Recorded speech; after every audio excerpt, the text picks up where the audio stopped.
हाँ तो फिर भरपूर स्वागत बा आप सभी के भाई भोजपुरिया यूट्यूब चैनल में। तब की बार फिर भोजपुरिया king power star Pawan Singh ji और भोजपुरी के दबंग सुपरस्टार खेसारी लाल यादव जी से जुड़ल एक और ही नया बड़ी अपडेट यानी बड़ी खबर लेके बनी।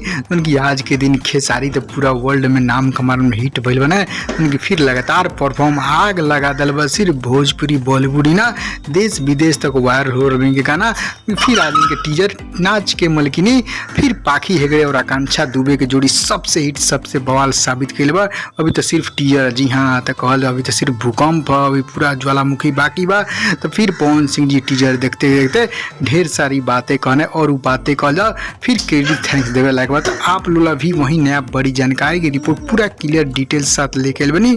तो सारा कुछ जाने वीडियो थोड़ा लंबा हो सकता है, अंत तक देखी। उससे पहले एक और रिक्वेस्ट करें आप सभी के, यदि आप भाई भोजपुरिया यूट्यूब चैनल पर नया बानी तो जुड़े जरूर, सब्सक्राइब करके घंटी ऑन कर दें ताकि इस तरह के सभी लेटेस्ट न्यूज बड़ी खबर सबसे पहले पाए, कोई न्यूज मिस ना हो। जी हाँ, फिर खेसारी यादव की वहीं पाखी हेगड़े जो उनकी बंगलिनिया वाला अंदाज सबसे बड़ा रिकॉर्ड बनल। और ओकरा बाद अब पाखी हेगड़े एवं आकांक्षा दुबे, जी हाँ दोनों सुपर हॉट एक्ट्रेस के लेके तो सबसे हिट भी साबित भइल। अभी तो सिर्फ टीजर, जी हाँ फुल वीडियो आ ही रहल बा, आप देख लें ओके।